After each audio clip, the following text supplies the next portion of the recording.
Bicara Nurani. Saya ini kaget, Pak. Kami ini kan sudah ada kesepakatan kerja dengan perusahaan bahwa tidak akan ada teman-teman yang ikut demo itu untuk demonstrasi atau pemutusan hubungan kerja. Kok tiba-tiba teman-teman kami itu dipanggil kode? Ini sebenarnya ada apa, Pak? Marsina.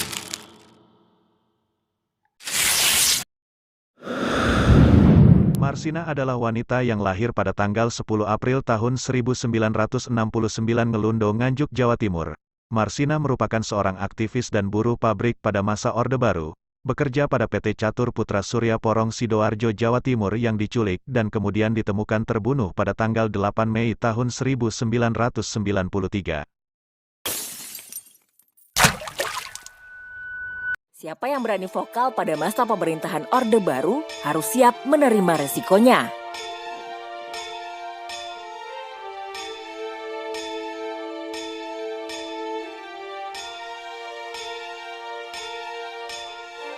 Sabtu, 8 Mei 1993, mayat seorang perempuan ditemukan di sebuah gubuk di tengah sawah di Desa Jagong, Kecamatan Bilangan, Kabupaten Nganjuk. Penemuan mayat perempuan muda yang ditaksir berumur 25 tahun dengan penuh bekas luka di sekujur tubuh ini menggemparkan warga sekitar dan menimbulkan dugaan jika penemuan ini bukanlah kasus kriminal biasa.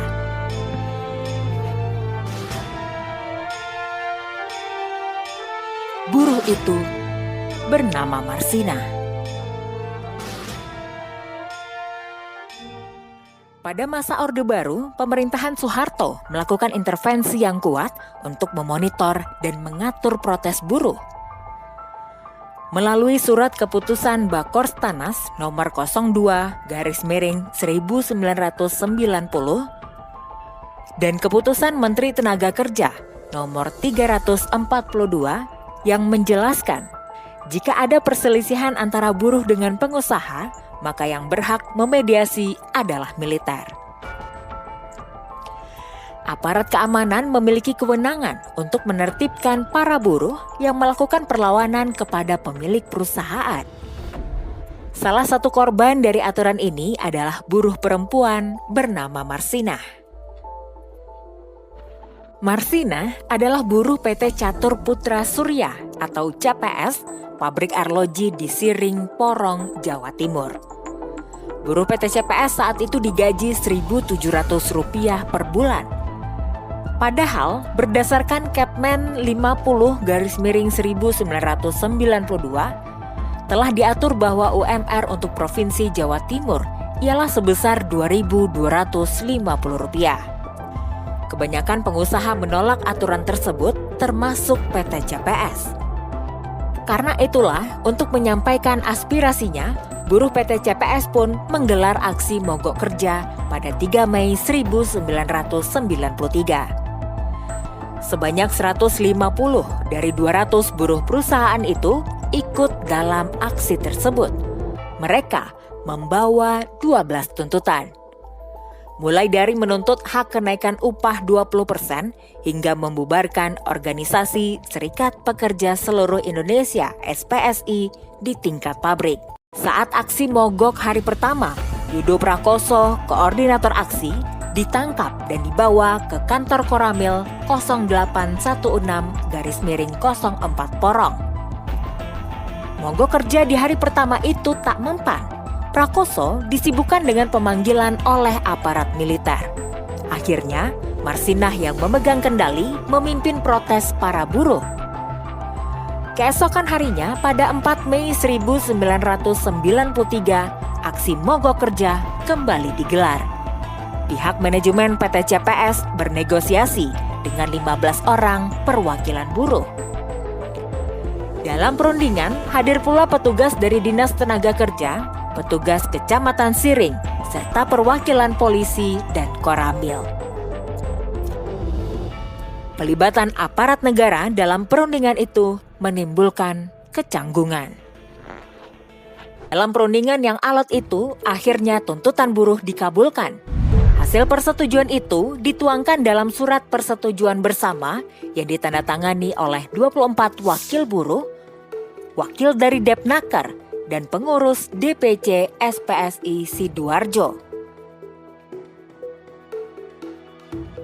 Namun di hari itu juga, berdasarkan kronologi yang dirangkai Komite Solidaritas KSUM, Yudo Prakoso, buruh yang dianggap dalang pemogokan, mendapat surat panggilan dari Koramil Porong. Prakoso diminta datang ke kantor Kodim 0816 Sidoarjo. Surat itu ditandatangani Pasi Intel Kodim Sidoarjo, Kapten Sugeng.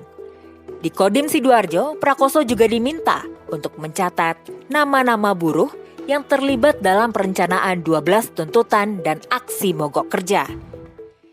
Esoknya, 5 Mei 1993, 13 buruh diminta hadir ke kantor Kodim Sidoarjo menghadap Pasi Intel Kapten Sugeng.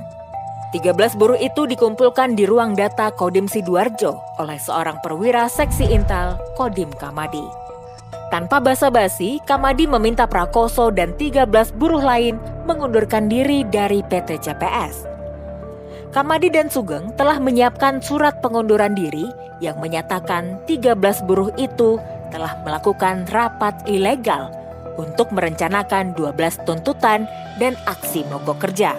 Mereka dianggap telah menghasut buruh lainnya untuk ikut protes. Berada dalam tekanan, akhirnya ke-13 buruh itu menandatangani surat pengunduran diri. PHK itu tak dilakukan pihak perusahaan, melainkan oleh aparat Kodim Sidoarjo. Emosi Marsinah memuncak ketika tahu rekannya dipaksa untuk mengundurkan diri. Dia meminta salinan surat pengunduran diri tersebut dan surat kesepakatan dengan manajemen PT CPS. Sebab dalam surat keputusan itu, 12 tuntutan buruh diterima, termasuk poin tentang pengusaha dilarang melakukan mutasi, intimidasi, dan melakukan PHK karyawan setelah aksi mogok kerja. 7 Mei 1993, buruh kembali bekerja, tapi tak ada satupun yang melihat Marsinah.